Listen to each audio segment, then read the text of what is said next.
ये समय है कि हम परमेश्वर के वचन में चले। समय है कि हम सब परमेश्वर के वचन में चले और हम सब परमेश्वर के वचन से निकाल लेंगे पहला पत्रस की पत्री, पत्रस के द्वारा लिखी गई प्रथम पत्री और उसके चौथे अध्याय को और उसके 12 से 19 पद को हम पढ़ेंगे। पहला पत्रस चौथा अध्याय 12 से 19 पद। अगर आप PSI की बाइबल का इस्तेमाल कर रहे हैं तो नए नियम के भाग में पृष्ठ संख्या 327 पर है। अगर हम सब ने निकाल लिया है और हम खड़े हो सकते हैं तो आइए परमेश्वर के वचन के आदर में अपने अपने स्थानों पर खड़े हो जाएं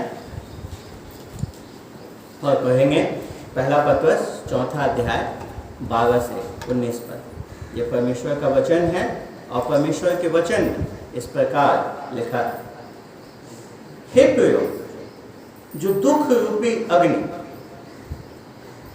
तुम्हारे परखने के लिए तुम में भड़की है, इससे यह समझकर अचंभा न करो कि कोई अनोखी बात तुम पर बीत रही है, पर जैसे जैसे मसीह के दुखों में सहभागी होते हो आनंद करो, जिससे उसकी महिमा के प्रकट होते समय भी तुम आनंदित और मगन हो। फिर यदि मसीह के नाम के लिए तुम्हारी निंदा की जाती है तो तुम धन्य हो, क्योंकि महिमा का आत्मा जो परमेश्वर का आत्मा है तुम पर छाया करता है।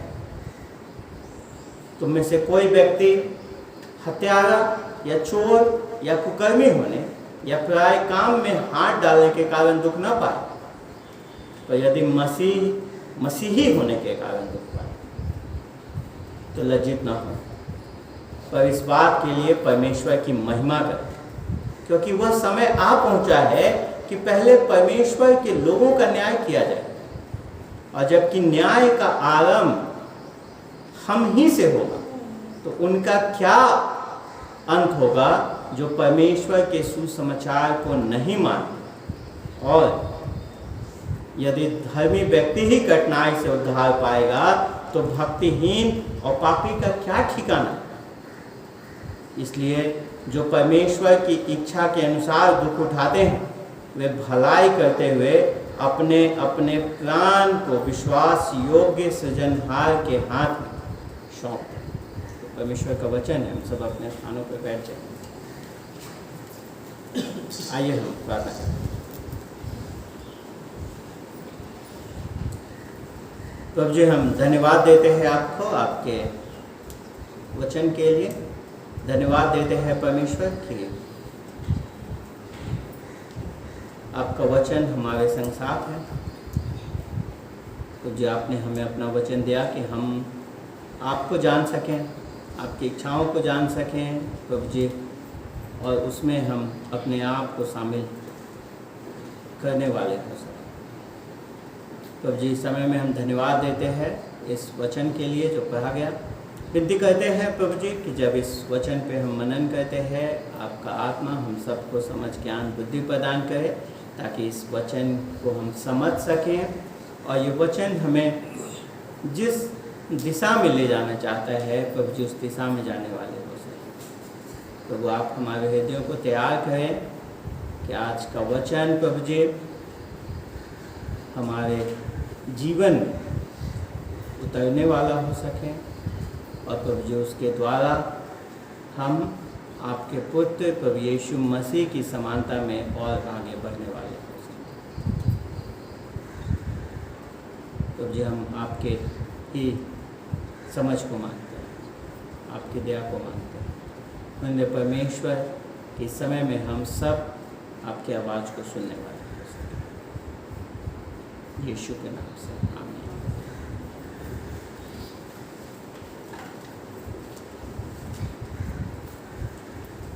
आप लोगों ने कभी कोई मैच देखा है? मैं क्रिकेट का शौकीन हूँ, क्रिकेट मैच देखता हूँ, स्पोर्ट्स खेल।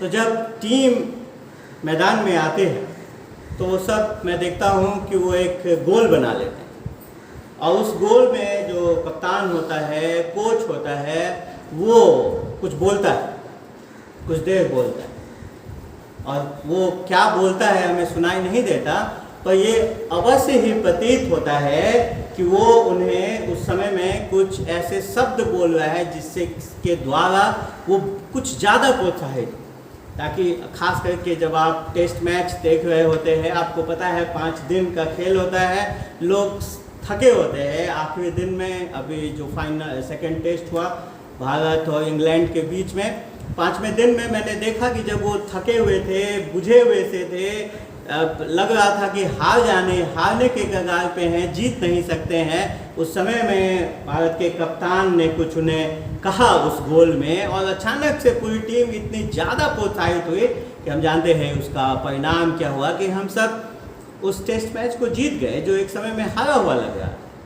आप सोचे होंगे कि आज क्या हो गया, आज अचानक क्रिकेट की बातें क्यों हो रही हैं बजाय कि हम परमेश्वर के वचन से बात करें। मैं इसलिए ये बात कह रहा हूँ क्योंकि जब हम पहला पत्रस 4 अध्याय 12 से 19 पद को पढ़ते हैं तो हम देखते हैं कि इसी प्रकार का एक प्रोत्साहनक वचन पत्रस हमारे सामने लेकर के आते हैं, और उनके जो खिलाड़ी हैं वो उस समय के मसीही लोग हैं जिनको वो प्रोत्साहन के वचन दे रहे हैं, और उनको देने के द्वारा आज हमें भी अपने समयों में वो प्रोत्साहित कर रहे हैं। पर प्रश्न उठता है कि आखिर में क्या ऐसी परिस्थितियां थी जिसकी वजह से पतरस को इस प्रकार का प्रोत्साहन का कथन, प्रोत्साहन का वचन उन्हें देना पड़ा। परिस्थितियां ये थी कि वो सब दुख में थे, वो सब सताए जा रहे थे। और पतरस उन्हें इस बात को बताना चाहता है कि जो हमारे जीवन का दुख है, हमारे जीवन में जो सताव है, वो परमेश्वर के इच्छा के विपरीत नहीं परंतु परमेश्वर की इच्छा में शामिल है। कि अगर आप परमेश्वर की इच्छा के केंद्र में हैं, कुछ लोग सोचते हैं कि अगर हम परमेश्वर की इच्छा के केंद्र में, अगर हम परमेश्वर की इच्छा में हैं तो हम अपने जीवन में तमाम दुख से, तकलीफ से, मुसीबत से छुटकारा पा जाएंगे। पर परमेश्वर अपने वचन में पतरस के द्वारा हमें कहते हैं कि ये सत्य नहीं है, ये बाइबल आधारित नहीं है।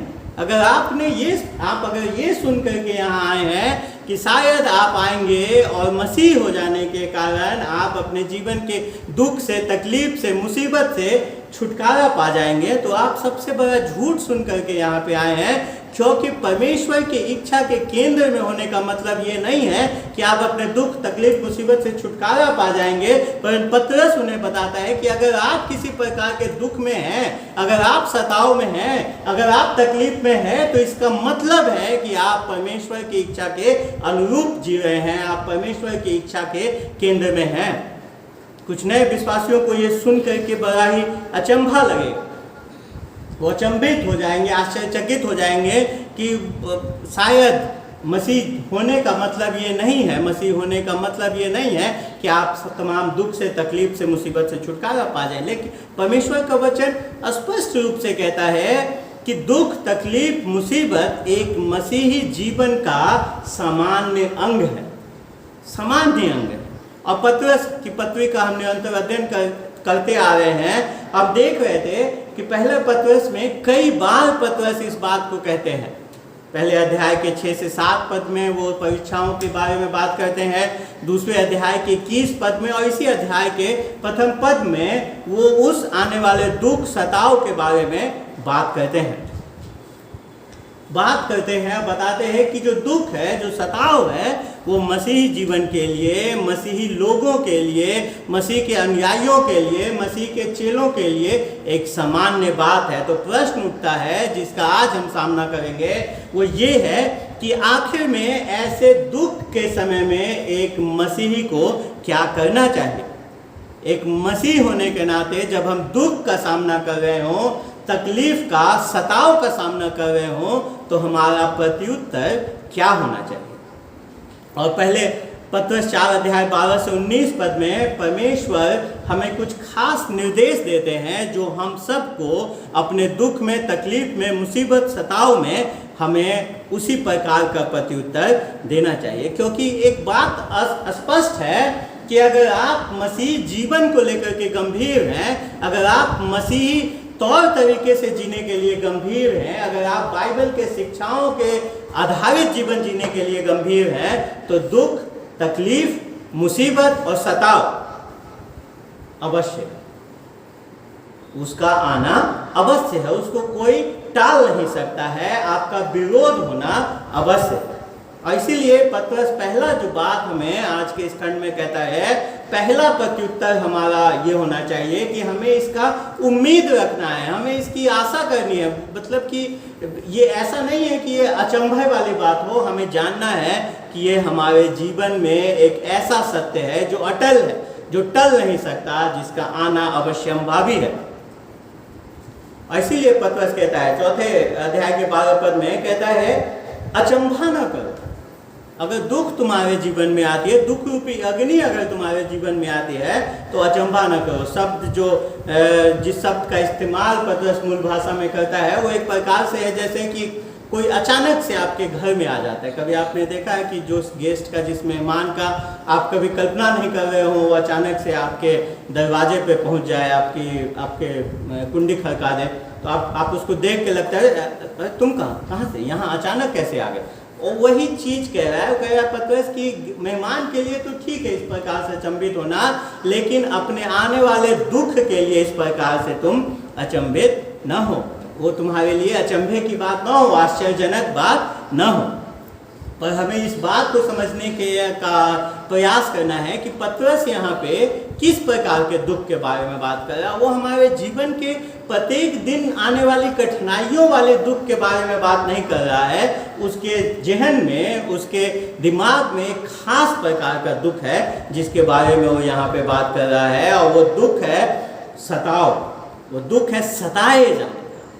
धार्मिकता के कारण, एक धर्मी जीवन को जीने के कारण लोगों के द्वारा सताए जाने का दुख, यहाँ पे पतरस उसके बारे में बात कर रहा है। कहीं ना कहीं हम सब मसीहियों को अपने जीवन में, अगर हम मसीह के लिए जीते हैं, तो दुख का सामना करना पड़ेगा। पर पतरस यहाँ खास करके बात करता है दुख रूपी अग्नि, दुख रूपी अग्नि, जो पतरस इस बात की ओर इशारा करता है कि वो एक खास प्रकार का दुख है, सताए जाने का दुख है। क्योंकि पतरस को पता है कि जिनको वो पत्र लिख रहा है उनके जीवन में आज क्या घटित हो रहा है, क्या चल रहा है उनके जीवन में।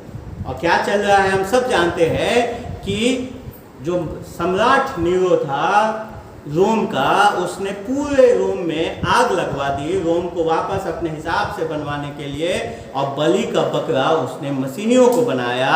और एक आधिकारिक रूप से आपके पड़ोसी आपको सताते हैं वैसा वाला सताव नहीं, एक कानूनी रूप से एक सताव मसीहियों के ऊपर आरंभ हो गया, जहाँ पे उनके संपत्ति को छीन लेना कोई जुर्म नहीं था, उनका हत्या कर देना कोई जुर्म नहीं था। यहाँ तक कि नीरो ने मसीहियों को एक लाइन से सड़क पे खड़ा करके उनको जला करके जीवित टॉर्च बनाया था, उसमें वो लोग घूमते थे, जाते थे। तो इस प्रकार का जो एक बड़ा कष्ट उनके सामने था, वो पतरस के जहन में है, और वो बात कर रहा है कि उस प्रकार का भी कष्ट जब तुम्हारे जीवन में आए तो अचंभित न होना।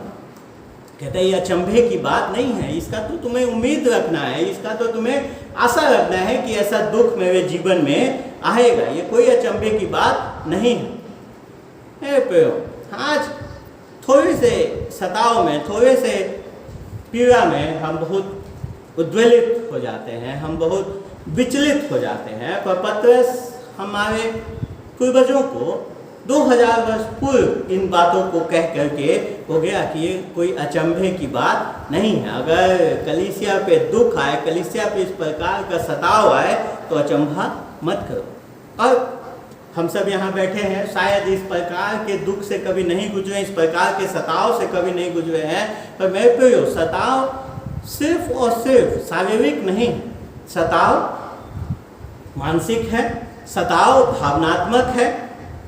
हम शायद शारीरिक सताव से होकर के आज के दिन में नहीं गुजरे हैं, पर हम हो सकता है कि एक पारिवारिक सताव से होकर के गुजरे हों, एक भावनात्मक सताव से होकर के गुजरे हों, एक मानसिक सताव से होकर के गुजर रहे हों, और शायद भविष्य में हम उस शारीरिक सताव का भी हमें सामना करना पड़े, तो पतरस कहता है कि उसके लिए तैयार हो, वो कोई अचंभे की बात नहीं है, क्योंकि एक मसीह जन के लिए इस जीवन में उस प्रकार के सताव का सामना करना अवश्य है। तो क्यों एक मसीही जन को, क्यों एक मसीह के चेले को, क्यों एक मसीही अनुयायी को इस प्रकार के सताव से होकर के गुजरना पड़ता है? क्योंकि मेरे प्रियो, ये संसार जो है, जो हमारा मानवीय एक स्वभाव है, वो ये है कि जो हमसे अलग होता है उसको हम बर्दाश्त नहीं कर पाते हैं। जो हमसे अलग होता है, जो हमसे अलग टाइप का जीवन जीता है, उसको हम बर्दाश्त नहीं कर पाते, उसको हम स्वीकार नहीं कर पाते। और हम सब अपने जीवन में ऐसा कई बार हम दूसरों के साथ करते हैं। हम सोचते हैं, हम देखते हैं जो थोड़ा अलग हो उसको हम स्वीकार नहीं करते, उसके साथ अलग प्रकार का व्यवहार करते हैं। और एक मसीह जन इस संसार के लिए क्या है? अलग। वो एक संसार का जो ये भीड़ है, उस भीड़ के समान जीवन अगर नहीं जीता है, वो बाइबल के शिक्षा पे आधारित जीवन अगर जीता है, वो मसीह के अनुसार अगर जीवन जीता है, यीशु मसीह के अनुसार अगर जीवन जीने लगता है, उसके भलाई को, यीशु मसीह के भलाई को इस संसार में लेकर के आता है, तो संसार उसको स्वीकार नहीं कर पाता है। क्यों? क्योंकि भलाई, अच्छाई इस संसार में आज के दिन में हमारे समाज में एक कमजोरी के रूप में आ गया है, जहाँ पे मुख्य चरित्र जो है वो सफल होना हो गया है। आपके अच्छाई से कोई फर्क नहीं पड़ता, आपके भलाई से कोई फर्क नहीं पड़ता। फर्क इस बात से पड़ता है कि आप कितने सफल हैं। और वहाँ पे आप अगर अच्छा करते हैं तो आप दूसरों के पापों को उजागर कर देते हैं, और वैसे में आपका दुख उठाना, सताव से होकर के गुजरना अवश्य है। मेरे प्रिय भाई बहनों, अगर संसार सुसमाचार के प्रति और हमारे प्रति अगर विरोध उत्पन्न करता है, अगर हमें उस विरोध का सामना करना पड़ता है, तो अचंभित ना हो, क्योंकि जो भी बात परमेश्वर को महिमा देती है, वो उसके शत्रु को नागवार गुजरती है। तो इसीलिए हमें हमारे जीवन में प्रथम चीज जो पतरस कहते हैं, दुख का कैसे प्रत्युत्तर देना चाहिए, तो दुख के लिए तैयार, सताव के लिए तैयार रहने की आवश्यकता है, उसका उम्मीद करने की आवश्यकता है। और सिर्फ वही नहीं, दूसरी बात जो हम देखते हैं 13 से 14 पद में पतरस हमें बताते हैं कि क्या करना है। हमें देखना है कि हमें दुख को, सताव को एक अवसर के रूप में लेना है। दुख और सताव को एक अवसर के रूप में लेना है। आजकल बहुत ही प्रसिद्ध डायलॉग है, आपदा को अवसर में परिवर्तित करो, आपदा को अवसर में बनाओ। और यही चीज हम यहाँ पे देख रहे हैं कि हमें अपने दुख को, अपने तकलीफ को अवसर के रूप में लेना है। और किस बात का अवसर ये दुख, ये तकलीफ हमें देता है? हमें इस बात को समझना है सर्वप्रथम कि जो हमारे जीवन का दुख है, हमारे जीवन का जो तकलीफ है, हमारे जीवन का जो सताव है, वो हमें सही में तोड़ने के लिए नहीं है, वरन वो हमें और ज़्यादा शुद्ध करने के लिए, और ज़्यादा हमें बनाने के लिए है। अभी टोक्यो ओलंपिक्स ख़त्म हुए हैं, भारत ने पहली बार काफ़ी 7 मेडल आए हैं, और हम सब उससे हर्षित हैं, आनंदित हैं। लेकिन शायद उस मेडल को लाने के पीछे जो दुख हमारे जो एथलीट्स ने, धावकों ने सहा है, जिसका सामना किया है, उससे हम काफ़ी दूर हैं। उन्होंने अपने शरीर को दुख दिया है, तब जाकर के आज इस संसार में, इस देश में उन मेडल को लेकर के आ पाए हैं, जिससे हम सब हर्षित और आनंदित हैं।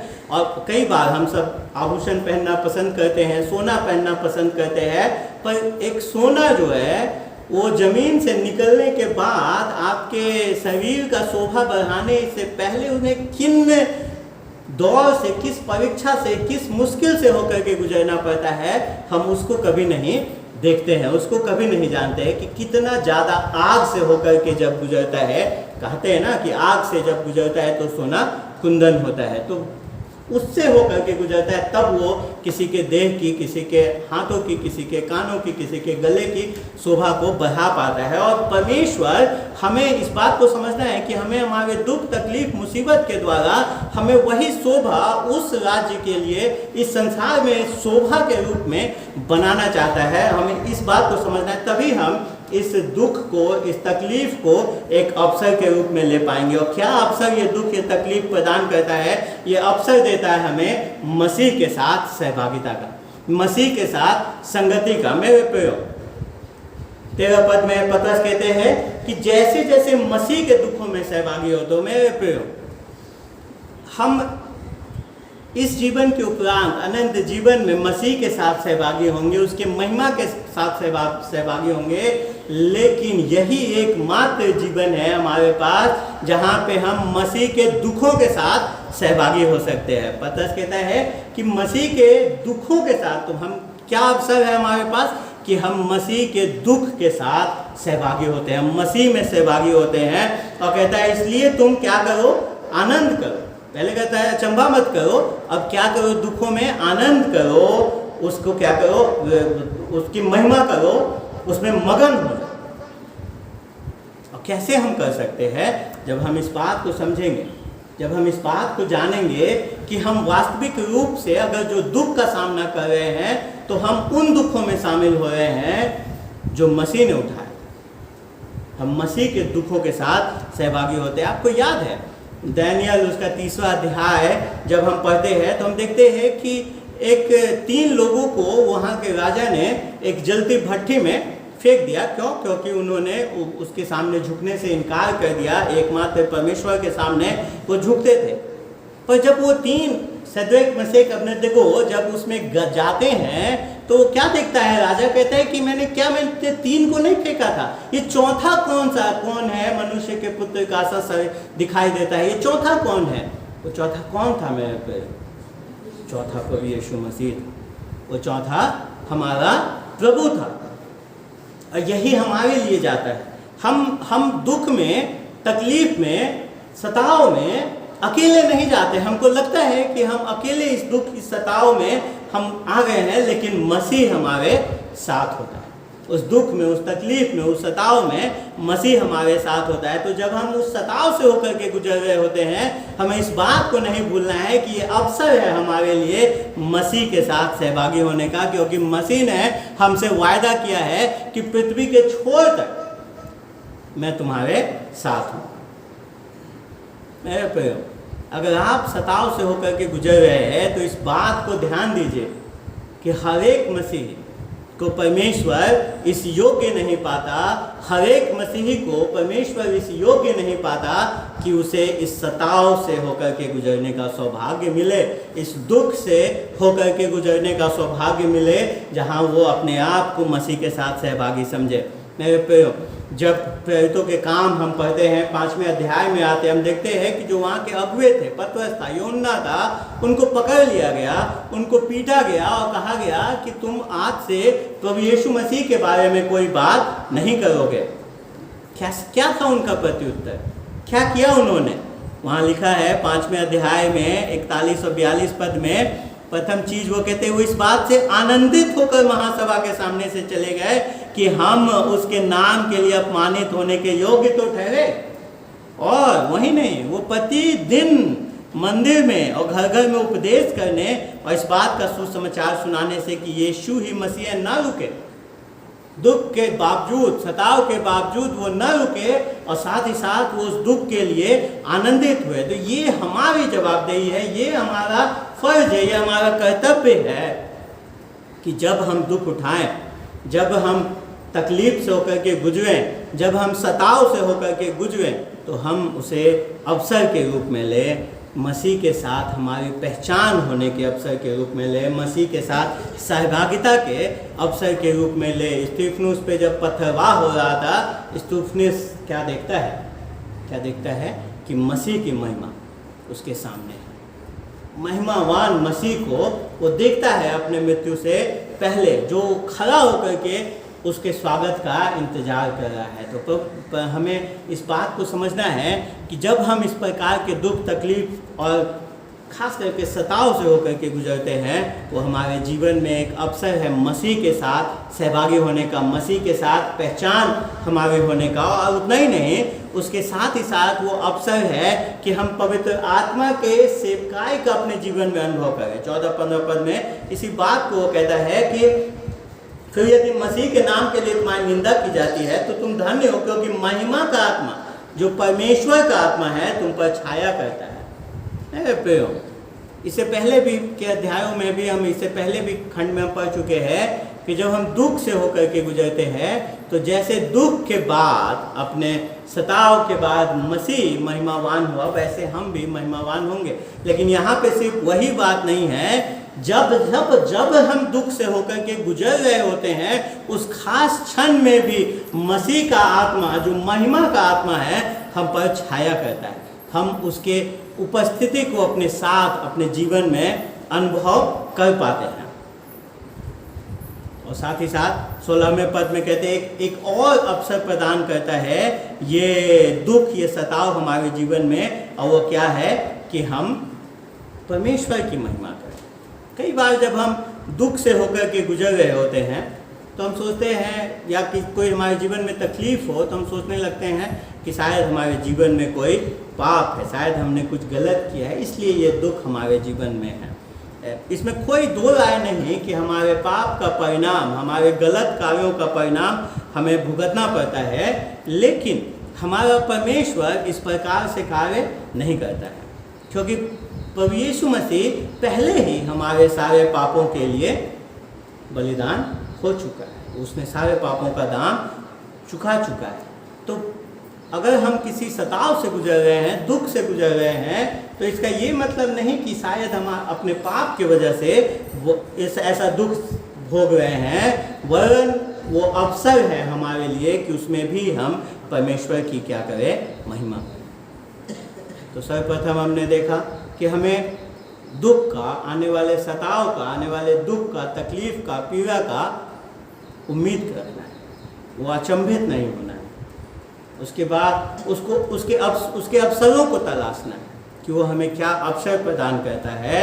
पर इतना ही नहीं, जब हम दुख से होकर के गुजरे, अब बड़ा ही अच्छा है अगर हम कोई भी दुख से होकर के गुजरे, हम कहेंगे ओ हम प्रभु की महिमा कर पा रहे। नहीं, पतरस कहता है कि अगर दुख से होकर के गुजर रहे हो तो तीसरी बात ध्यान से सुनना है कि अपने आप को जांचो, अपने दुख के कारण को सर्वप्रथम जांचो कि क्यों तुम दुख उठा रहे हो। क्योंकि हर दुख जरूरी नहीं, आवश्यक जरूरी नहीं, हर सताव जरूरी नहीं कि वो मसीह के कारण हमारे जीवन में आ रहा हो। क्योंकि पतरस 15वें पद में हमें कुछ ऐसे कारण बताते हैं जिसके लिए एक मसीह को दुख नहीं उठाना चाहिए, जो एक गलत कारण है। कहते हैं कि तुम में से कोई व्यक्ति हत्यारा या चोर या कुकर्मी होने या पराये काम में हाथ डालने के कारण दुख ना पाए, है ना। दूसरे के काम में टांग लगाएंगे, कहते हैं ना, दूसरे के फट्टे में हाथ डालेंगे तो क्या होता है,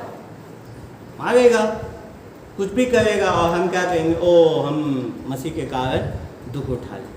नहीं नहीं नहीं, वो मसीह के कारण दुख उठाना नहीं है। पतरस कहता है क्योंकि वो जानता है कि लोग गलत इसका व्याख्या करेंगे, गलत प्रकार से इसका निष्कर्ष निकालेंगे, इसलिए वो सब चीज़ स्पष्ट कर रहा है कि ठीक है, दुख हमारे जीवन में सताव आता है, उसका कामना करो, उसका उम्मीद रखो, अचंभित ना हो, उसको अवसर में बदलो। पर कहता है कि साथ ही साथ जांचो भी कि दुख क्यों आया है, ये सताव क्यों आया है, क्यों तुम सताए जा रहे हो। कल्पना कीजिए कि कोई नौकरी करता है, काम करता है, अचानक से ऑफिस लेट पहुंचता है और उसका मालिक उससे पूछता है कि भाई क्यों लेट है, मैं बाइबल पढ़ रहा था इसलिए मुझे लेट हो गया। क्या करेगा मालिक, निकाल देगा नौकरी से। वो आके क्या कहेगा, ओह मैं बाइबल पढ़े जाने के कारण मैंने दुख उठाया, प्रभु की महिमा करी मैंने, बाइबल पढ़े जाने के कारण दुख उठा लिया। क्या उसने बाइबल पढ़े जाने के कारण दुख उठाया? क्या बॉस उसका मालिक गलत है? नहीं, गलत वो व्यक्ति स्वयं है। अगर उसको प्रार्थना करनी है, अगर उसको बाइबल पढ़ना है तो उसको जल्दी जगना है, उसको समय से पहले जगना है। आप बीच काम कर रहे हैं, वहाँ पे आप प्रार्थना करने लगे, मालिक आके आपको डांट दे, क्या करेंगे आप? अरे प्रार्थना नहीं करने दे रहे, वो सही दुख है?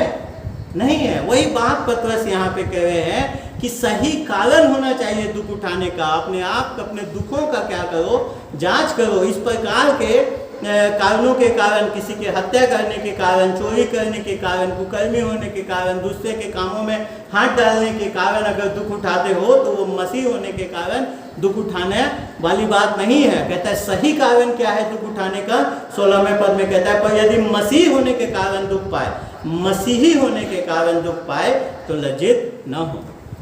आपको पता है बाइबल में सिर्फ 3 बार मसीही शब्द का जिक्र है, और पहली बार प्रेरितों के काम 11 अध्याय 26 पद में इस शब्द का जिक्र है, मसीही शब्द का, जहाँ पे इसको गलत सेंस में प्रस्तुत किया गया। लोग जो मसीह के अनुयायी थे उनको चिढ़ाने के लिए, उनको कम आंकने के लिए इस शब्द का उन्होंने आरंभ किया था कि मसीह है, मसीह के पीछे चलने वाले या छोटे छोटे मसीह हैं। इस प्रकार से एक शर्मनाक शब्द था जिसको पवित्र आत्मा ने ले करके एक अच्छे शब्द के रूप में बना दिया है, एक सम्मानित शब्द को उसको बना दिया। तो वो कहते हैं कि अगर मसीही होने के कारण, कहने का मतलब मसीह के अनुयायी होने के कारण अगर दुख उठाते हो तो वो सही कारण है दुख उठाने का।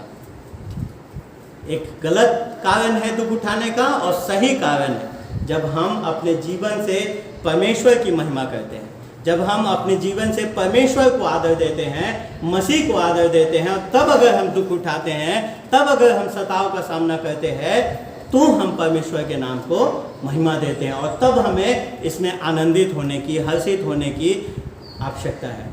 जैसे अगर आप दोस्तों के साथ हैं, अगर आपके दोस्त जो आपके पूर्ववर्ती दोस्त हैं जो गलत काम करने जा रहे हैं और आप उनको टोकते कि नहीं मैं ऐसा नहीं कर सकता क्योंकि मैं यीशु मसीह का चेला हूँ, मैं यीशु मसीह का न्याय हूँ, मैं परीक्षा में चोरी नहीं कर सकता, मैं इस प्रकार से रिश्वत नहीं ले सकता क्योंकि मैं मसीह का चेला हूँ।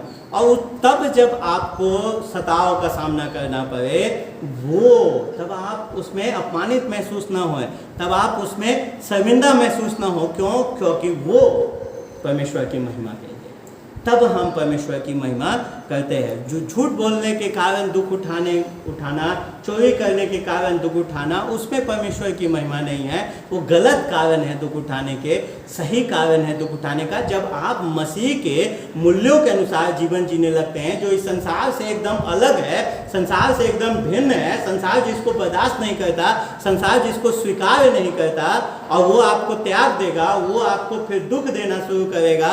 अगर आप सबों के अनुसार ऑफिस में कार्य नहीं करते हैं, आप ईमानदारी से कार्य करते हैं, आप काम का चोरी नहीं करते हैं, आप समय की चोरी नहीं करते, तो जाहिर है कि आपके बाकी जो आपके सहभागी होंगे वो आपको पसंद नहीं करेंगे, वो आपका बुराई करेंगे, किसी प्रकार से प्रयास करेंगे कि इसको कैसे यहाँ से निकलवाया जाए, वो आपकी चुगली करेंगे, हर प्रकार से आपको दुख देने का प्रयास करेंगे। और उस समय में आपको समझना है कि आपने ये दुख मसीह के कारण उठाया, मसीही होने के कारण ये दुख आपने उठाया है, क्योंकि आप मसीह के मूल्यों को यहाँ पे लेकर के आए हैं। तो पहली चीज जो हमने देखी, पत्रस हमें कहता है कि दुख का प्रत्युत्तर कैसा होना चाहिए। कहता है कि इसका उम्मीद रखो, फिर कहता है कि इसमें अवसर को तलाशो, फिर कहता है कि अपने आप की जांच करो कि क्यों दुख उठा रहे, क्यों सताव में हो। और फिर जो आखिरी बात वो कहता है, वो हम देखते हैं कि वो बात कहता है कि अपने आप को फिर से क्या कर दो, सौंप दो मसीह के हाथ में, परमेश्वर के हाथ में सौंप दो।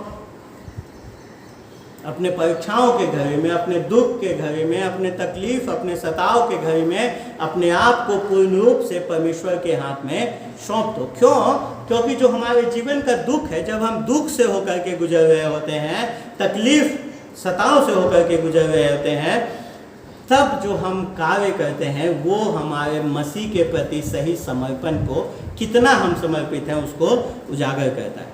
तब जब हमारे जीवन में बाधाएं आ जाती हैं, जब तक जीवन सही पथ पे चल रहा होता है, तब तक कोई फर्क नहीं पड़ता। हम रविवार आते हैं, हाथ उठाते हैं, महिमा करते हैं, स्तुति करते हैं, सब कार्य करते हैं, पर जब हमारे जीवन में इस प्रकार से तकलीफ आने लगती है, तब हमारे सही समर्पण जो मसीह के प्रति है उसकी परीक्षा होती है। जब जीवन में मसीह के लिए जीना इतना आसान नहीं रह जाता, तब हमारे सही समर्पण का जांच होता है। आज अफगानिस्तान में मसीही होना बड़े ही सुविधाजनक बात नहीं है। तो ऐसे में मसीहियों के लिए मसीह के प्रति उनके समर्पण का क्या है, जांच है। कितना ज़्यादा हम मसीह के लिए समर्पित है। क्यों? क्योंकि जब हमारे जीवन में दुख आता है तो हम इसका समर्पण के बजाय, अपने आप को मसीह के हाथों में सौंप देने के बजाय हम ठीक विपरीत करते हैं। हम अपने आप को पीछे खींचते हैं, हम अपने आप को दूर करते हैं, हम अपने आप को बचाने का प्रयास करने लगते हैं अपने सामर्थ्य से। हर प्रकार से प्रयास करते हैं कि कैसे हम बच जाएं। और हम पहले लोग नहीं हैं जो ऐसा करते। पतरस के समय में भी लोग ऐसा कर रहे थे, इसलिए पतरस उन्हें इस बात को लिखता है कि अपने विरोध के समय में, अपने दुख, अपने सताव के समय में और ज़्यादा तुम अपने आप को मसीह के हाथ में क्या कर दो, परमेश्वर के हाथ में सौंप दो। क्यों सौंप दो? क्योंकि जो परमेश्वर कर रहा है उसके कारण। और क्या कर रहा है परमेश्वर? 17 पद में हम देखते हैं क्या कर रहा है। वो कह रहा है कि परमेश्वर एक कार्य कर रहा है, और वो क्या कर रहा है? न्याय कर रहा है।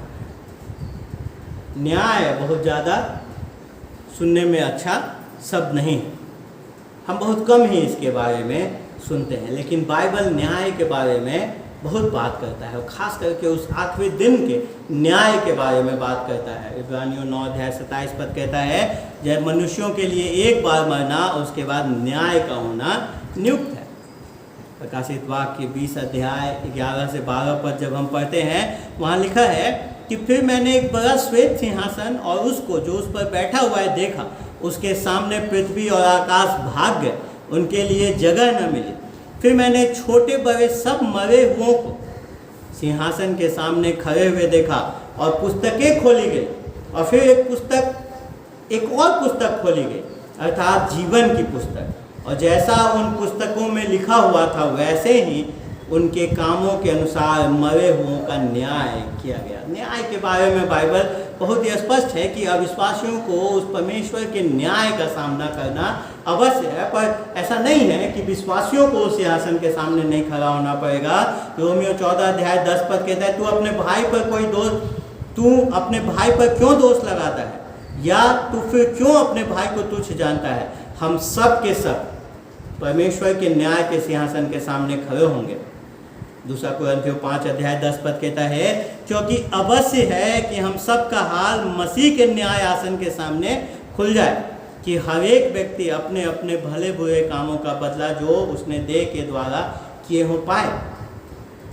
ये तो भविष्य में होने वाले न्याय की बात है, लेकिन 17 पद जो है वो भविष्य में होने वाले न्याय की बात नहीं कर रहा है, वो वर्तमान में जो परमेश्वर कर रहा है उसके बारे में बात कर रहा है। क्योंकि लिखा है, क्योंकि वो समय आ पहुंचा है। वो समय क्या है?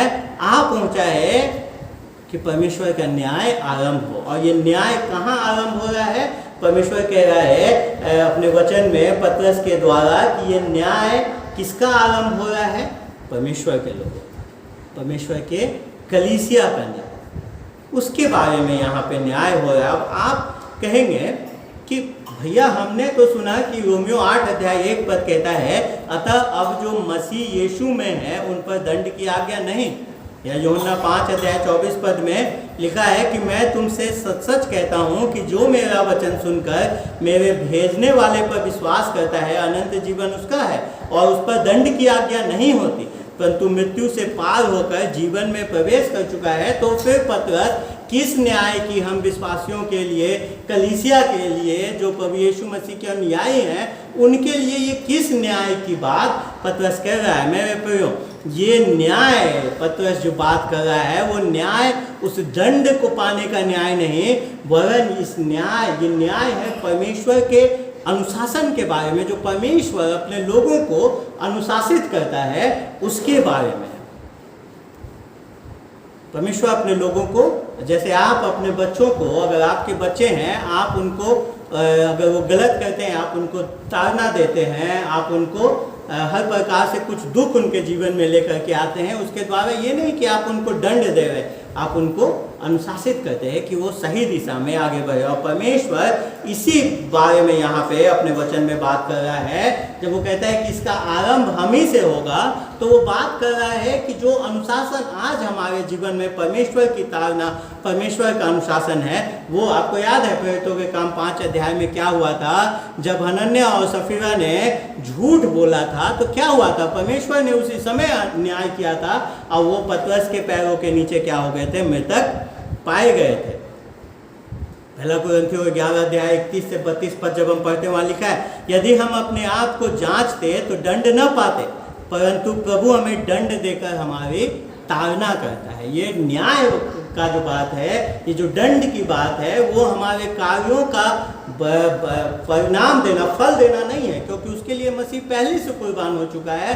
ये परमेश्वर हमारे ताड़ना करता है इसलिए कि हम संसार के साथ दोषी न ठहरे, हम इस संसार से अलग जीवन जिए। इसलिए परमेश्वर हमारे जीवन में इस न्याय को लेकर के आता है। ये हम ही से कहता है पतरस कि आरंभ हो रहा है। तो ये एक अनुशासन की बात है, परमेश्वर का जो ताड़ना है उसके बारे में बात कर रहा है। और साथ ही साथ ये जो हमें और ताया करता है और शुद्ध बनाता है, जो और हमें पवित्र करता जाता है, हमारे पवित्रीकरण में कार्य करता है, उसके बारे में बात कर रहा है। परमेश्वर अपने लोगों को दुख से, तकलीफ से, सताव से होकर के गुजारता है, इसलिए नहीं कि वो हमारे पापों का बदला दे रहा है, इसलिए कि वो हमें और शुद्ध कर रहा है, वो हमारे जीवन को और ज़्यादा ताया कर रहा है। अगर पहले अध्याय 6-7 पद को आप पढ़े तो ऐसा लिखा है, लिखता है कि इस कारण तुम मगन होते हो, यद्यपि अवश्य है कि अभी कुछ दिनों के लिए नाना प्रकार की परीक्षाओं के कारण दुख में हो, और यह इसलिए है, 7वें पद को देखिए, और यह इसलिए है कि तुम्हारा परखा हुआ विश्वास, जो आग से ताए हुए नाशवान सोने से भी कहीं अधिक बहुमूल्य है, यीशु मसीह के प्रकट होने पर प्रशंसा, महिमा और आदर का कारण ठहरे। कहते हैं कि किस लिए है, ताकि हम और ज़्यादा परमेश्वर की महिमा के लिए, परमेश्वर के आदर के लिए अपने आप को क्या कर सकें, तैयार करने वाले हो सकें। तो हमें इस बात को समझना है कि दुख जो है, हमारे जीवन का दुख, तकलीफ, मुसीबत में कैसा प्रत्युत्तर देना है, इसका उम्मीद करना है, इसमें अवसर तलाशना है, इसकी जांच करना है, और साथ ही साथ इसके द्वारा अंत में हमें अपने आप को परमेश्वर के हाथ में सौंप देना है, क्योंकि परमेश्वर कुछ कर रहा है। वो हम सबको इस समय में कलीसिया में उस अनुशासन को ला रहा है ताकि हमें और शुद्ध और पवित्र कर सके। और उसके अलावा परमेश्वर क्यों हमें सौंपना है, क्योंकि परमेश्वर कुछ करने पे है। और क्या करने पे है, 18वें पद में एक बार फिर से वो आगे आने वाले न्याय की बात करता है। यदि धार्मिक व्यक्ति ही कठिनाई से उद्धार पाएगा तो भक्तिहीन और पापी का क्या ठिकाना। ये पद एक बार फिर से हमें याद दिलाता है कि परमेश्वर ने कितना बड़ा दाम हमारे पापों के लिए चुकाया है। तो जो उस परमेश्वर के प्रयोजन को जो इनकार कर देते हैं, जो परमेश्वर ने हमारे पापों के बदले किया है, उनका क्या परिणाम हो। ये बात, ये पद हमें इस बात को सोचने पे विवश करता है। ये पद हमें एक बार फिर से बताता है कि दुनिया में सिर्फ 2 ही प्रकार के लोग हैं, सिर्फ 2 ही समूह हैं। पहला, जिसने अपने पापों को मान लिया है, अपने पाप पूर्ण परिस्थिति को, अपने आत्मिक रूप से जो वो एकदम से निर्धन है, अपनी निर्धनता को, आत्मिक निर्धनता को जान लिया है कि वो परमेश्वर के न्याय के भागी है, परमेश्वर के सामने अपने पापों को मान लिया है, एक उद्धारकर्ता पर भरोसे को लेकर के आए हैं। मान लिया है कि वो अकेले अपने दम पे परमेश्वर के सामने खड़े नहीं हो सकते, उन्हें परमेश्वर के सामने खड़े होने के लिए एक वकील, एक उद्धारकर्ता की आवश्यकता है। एक वो ग्रुप, एक वो समूह है। दूसरा समूह जो ठीक इसके विपरीत, जिन्होंने अपने पापों का अंगीकार करने से मना कर, जो आज भी अपने घमंड में, जो आज भी अपने सामर्थ्य से जीवन जीना चाहते हैं, अपने उद्देश्यों के लिए जीवन जीना चाहते हैं। परमेश्वर का वचन कहता है कि एक दिन सबको मरना है, एक दिन सबको मरना है, और परमेश्वर के उस सिंहासन के सामने खड़ा होना है। और अगर धर्मी जन ही कठिनाई से उद्धार पाएगा, मतलब इस ताड़ना से होकर के, गुजर करके उद्धार पाएगा, तो भक्तिहीन और पापी का क्या ठिकाना, भक्तिहीन और पापी का क्या ठिकाना। अब प्रश्न उठता है कि क्या चीज़ है जो एक व्यक्ति को भक्तिहीन और पापी बनाती है। हम सोचते हैं कि अगर कोई हत्या कर रहा है, अगर कोई चोरी कर रहा है, किसी प्रकार के आपराधिक मामलों में है, तो वही व्यक्ति सिर्फ भक्तिहीन है। ऐसा नहीं है। नया नियम, परमेश्वर का वचन इसके और गहराई में उतरता है और कहता है कि आप बहुत धार्मिक हो सकते हैं और आप फिर भी भक्तिहीन हो सकते हैं। क्यों? क्योंकि आप कब भक्तिहीन हैं? जब आप मसीह को इनकार कर देते हैं, जब आप यीशु मसीह को एक उद्धारकर्ता के रूप में इनकार कर देते हैं, तो आप भक्तिहीन हैं। अगर आप परमेश्वर प्रभु यीशु मसीह को जीवन में जो स्थान उसको देना चाहिए, उस स्थान को देने से इनकार कर देते हैं, तो आप भक्तिहीन हैं। ये बात हमें समझने की आवश्यकता है। और फिर पतरस हमें कहता है कि जो परमेश्वर कर रहा है और जो परमेश्वर करने वाला है, उसके कारण अपने आप को उस परमेश्वर के प्रभु यीशु मसीह के हाथ में सौंप दो। कैसे सौंप दो? परमेश्वर की इच्छा अनुसार, अपनी इच्छा अनुसार नहीं, परमेश्वर के इच्छा अनुसार सौंप दो। कैसे हमने अपने आप को परमेश्वर के हाथ में, यीशु मसीह के हाथ में सौंप दिया है, कैसे इस बात को हम जानेंगे? जब हम एक समर्पित मसीही हैं या नहीं, कैसे हम इस बात को जानेंगे? हम तब जानेंगे जब हम अपने नहीं वरन परमेश्वर की इच्छा के लिए कार्य करते हैं। जब हमारे जीवन का एजेंडा, हमारे जीवन के उद्देश्य हमारे इच्छाएं नहीं वरन परमेश्वर की इच्छाएं हो जाए। जब हम हर प्रश्न से, हर कार्य को करने से पहले ये प्रश्न पूछना शुरू कर दें कि यीशु मसीह क्या करता। यीशु मसीह अगर इस स्थान पे होता तो वो क्या करता, तो हमारे समर्पण, हम पूर्ण रूप से समर्पित है। उतना ही नहीं, वो कहता है परमेश्वर की इच्छा अनुसार भलाई करते हुए अपने अपने प्राण को विश्वास योग्य सृजनहार के हाथ में सौंप दो। सिर्फ बाहरी दिखावा नहीं, बाहरी कार्य नहीं, वरन अपने प्राण को, अपने संपूर्ण व्यक्ति को परमेश्वर के हाथ में सौंप दो। सप्ताह का एक दिन नहीं, सप्ताह के हर एक दिन के कुछ घंटे नहीं, वरन संपूर्ण रूप से अपने आप को, पूर्ण प्राण को परमेश्वर के हाथों में हर समय सौंप दो। किस चीज़ के लिए? भले कार्य को करने के लिए, भलाई करते हुए, भलाई करते हुए। सही समर्पण हमारे कार्यों में दिखाई दे कि हम क्या कार्य करते हैं, किस प्रकार का कार्य हम कर रहे हैं। अगर हम अपने सुविधा के लिए कार्य नहीं कर रहे हैं, अपने इच्छाओं के लिए कार्य नहीं कर रहे हैं, बल्कि कार्य कर रहे हैं, अगर हमें कोई फर्क न पड़े और अच्छे कार्य कर रहे हैं, जो सही है, जो उचित है, वो कार्य कर रहे हैं, चाहे उसके लिए हमें कुछ भी क्यों ना दुख उठाना पड़े, वो सही समर्पण को हमारे जीवन में दिखा रहे हैं। इससे कोई फर्क नहीं पड़ता कि हमारे आसपास के लोग क्या कर रहे हैं, हम सही कर रहे हैं यानी, हम उचित कर रहे हैं यानी, हम अपने कार्यों में मसीह के मूल्यों को लेकर के आ रहे हैं या नहीं। हो सकता है कि हम हर एक स्थान पे जब हम मसीह के मूल्यों को लेकर के आने लगे तो हम बड़े ही अल्पसंख्यक दिखाई दें हर स्थान पे, थोड़े लोग, कम लोग, इससे कोई फर्क नहीं पड़ता, क्योंकि परमेश्वर के सामने हमारा कर्तव्य सफल होना नहीं है। हमें याद रखना है कि हमारा कर्तव्य विश्वास योग्य होना है, क्योंकि हमारा परमेश्वर, यहाँ लिखा है कि वो विश्वास योग्य सृजनहार है।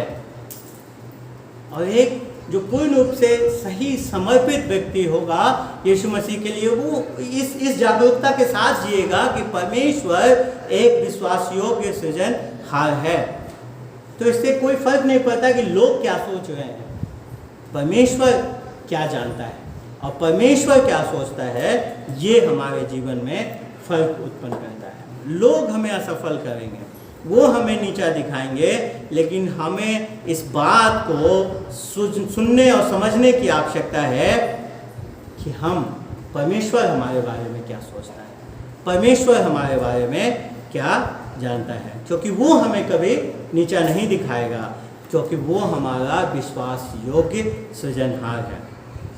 तो एक समर्पित, पूर्ण रूप से समर्पित व्यक्ति जो है वो इस जागरूकता के साथ कार्य करता है जो मसीह ने उसके जीवन में शुरू किया है। मेरे प्रियो, प्रश्न उठता है कि आपके बारे में क्या, अभी आपके और हमारे बारे में क्या हम इस प्रकार का समर्पण, क्या हम इस प्रकार अपने आप को हमने मसीह के हाथों में सौंपा है, क्या ये हमारे कार्यों में दिखाई देता है? क्या हम परमेश्वर की इच्छा के लिए जी रहे हैं? चाहे कोई फर्क न पड़े कि क्या हमारे परिस्थितियां उत्पन्न हो जाएं, लेकिन हम हर क्षण हर पल परमेश्वर की इच्छा के लिए जिएंगे, भले कार्यों को अपने जीवन में लेकर के आएंगे। क्या हम इस प्रकार का जीवन जी रहे हैं? क्या हम अपने जीवन से समझौता कर रहे हैं? क्या कर रहे हैं? हमें जांचने की, अपने आप को जांचने की आवश्यकता है। लेकिन इससे पहले कि हम इस प्रश्न का उत्तर दें, इससे पहले एक प्रश्न आता है कि इस प्रकार का समर्पण मेरे प्रयोग हम तभी लेकर के आ सकते हैं जब सर्वप्रथम हमने प्रथम बार अपना जीवन मसीह को सौंपा हो। अगर हमने आज तक मसीह को अपना जीवन नहीं सौंपा है तो हम इस प्रकार का प्रत्येक दिन का समर्पित जीवन नहीं जी सकते हैं। अगर आपने मसीह को अपना जीवन आज तक नहीं सौंपा है तो ये खंड हमें याद दिलाता है कि वो न्याय का दिन आने वाला है जब पवित्र परमेश्वर हम सब का न्याय करेगा।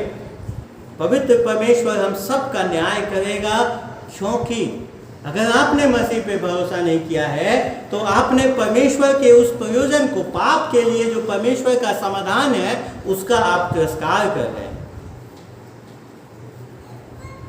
और परमेश्वर चाहता है कि आप जो पाप के लिए उसने समाधान मसीह के रूप में, मसीह के बलिदान के रूप में इस संसार को दिया है, उसको स्वीकार करें, उस पर भरोसा करें।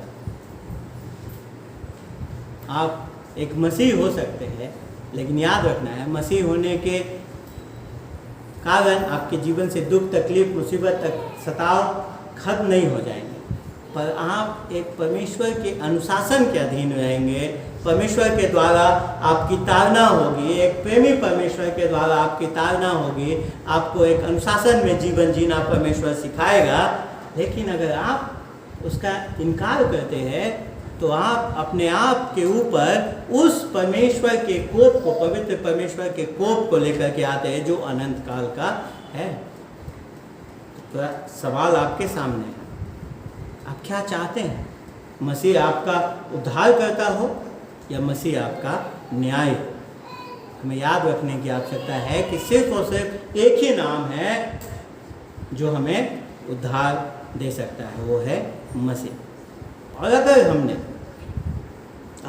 हमने मसीह को अपना जीवन सौंप दिया है तो ये खंड हमें एक बार फिर से याद दिलाता है कि हमारे जीवन के दुख, हमारे जीवन के तकलीफ, हमारे जीवन की मुसीबतें, सताव कोई दुर्घटना बस हमारे जीवन में नहीं आती।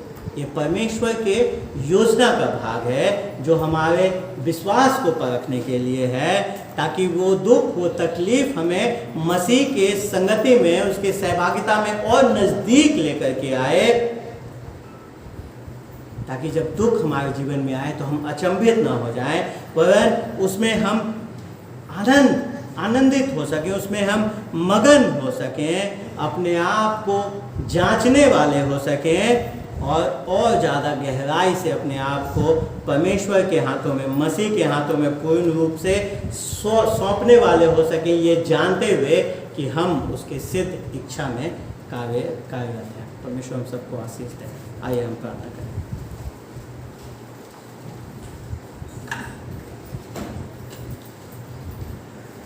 पिताजी, हम धन्यवाद देते हैं आपको कि आप हमारे जीवन के दुखों के द्वारा, तकलीफ़ों के द्वारा, सताव के द्वारा आप हमें शुद्ध करते हैं, आप हमें पवित्र करते हैं। प्रभु जी, आप हमें काटते हैं, छाँटते हैं, ताकि प्रभु जी हम आपके उन मूल्यों में आगे बढ़ने वाले हो सकें। परमेश्वर प्रभु जी, हम जानते हैं कि अगर हम आपके लिए निर्भीकता से जीवन न जिए, अगर हम आपके मूल्यों को अपने जीवन में लेकर के ना आए, तो हम अवश्य ही जीवन में दुख से तो बच जाएंगे, लेकिन हम आपके उस महिमा को भी नहीं देखने पाएंगे, आपके उस महिमा जो हमारे ऊपर उस दुख में छाया करती है उसका भी अनुभव नहीं करने पाएंगे। तो जी हम जानते हैं कि आप ये दुख तकलीफ मुसीबत हमारे जीवन में ले करके आते हैं ताकि हम शुद्ध पवित्र हो सकें और आपके लिए वो बर्तन बन सकें जिसका आप इस्तेमाल करने वाले हो सकें। इसलिए प्रभु जी हम आपसे प्रार्थना करते हैं कि आप हमारे विश्वास को परखें, होने दें परमेश्वर कि हम वो विश्वास योग्य लोग ठहरे जो आपके विश्वास के परखने के बावजूद भी हम आप में दृढ़ बने रहने वाले हो सकें। तो जी हम जानते हैं और हम आपसे विनती करते हैं कि आप उस न्याय का आरंभ हमसे करें ताकि आपकी कलीसिया शुद्ध हो सके, आपके लिए उपयोगी होने वाली हो सके और इस प्रकार के दुख से गुजरने का सौभाग्य उसे प्राप्त होने वाला हो सके। प्रभु जी इस समय में हम आपसे प्रार्थना करते हैं उन लोगों के लिए खास करके जो हमारे बीच में हैं और जिन्होंने आज तक आप पे भरोसा नहीं किया है, वो अपने जीवन में